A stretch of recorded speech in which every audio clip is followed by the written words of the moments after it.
একটা সময় আমার স্বপ্ন ছিল, ইচ্ছা ছিল যদি আমি 1,500 ইনকাম করতে পারি, তাহলে হয়তো বা আমি এই অ্যামাউন্ট দিয়ে আমার নিজের ছোটো বড়ো ইচ্ছা বা আমার হাজব্যান্ডকেও ফাইন্যান্সিয়াল সাপোর্ট করতে পারতাম। কিন্তু এখন তো আমি কিছুই করি না।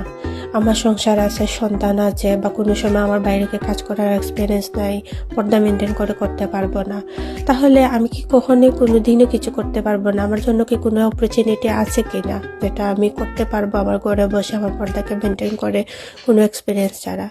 তাহলে আপনারা আমার এই অনলাইন ডিজিটাল বিজনেসটা দেখতে পারেন। আমিও কিন্তু আপনার মতো একজন মা, একজন সাধারণ হাউসওয়াইফ। শুরুটা ছিল একটু সাহস করে শুরু করছিলাম, পদক্ষেপ নিয়েছিলাম নিজের জন্য। আপনিও যদি চান আপনার সংসার, সন্তান সব কিছু মেনটেন করে মাত্র 1 থেকে 2 ঘন্টা সময় দিয়ে আপনার হাতে মোবাইল ফোনের মাধ্যমে কিছু করতে, যেটা কিনা আপনি লিগ্যালভাবে করতে পারবেন, যেখানে আপনার কোনো অভিজ্ঞতার দরকার নেই, আপনি অলওয়েজ একজন মেন্টরের সাপোর্ট পাবেন, একজন কোচের সাপোর্ট পাবেন, তাহলে আমার এই বিজনেসটা দেখতে পারেন। আমার এই বিজনেস সম্পর্কে যদি জানার কিছু থাকে তাহলে আপনি আমাকে মেসেজ করতে পারেন অথবা আমার ওয়েবসাইটটা ভিজিট করতে পারেন। আল্লাহ হাফেজ।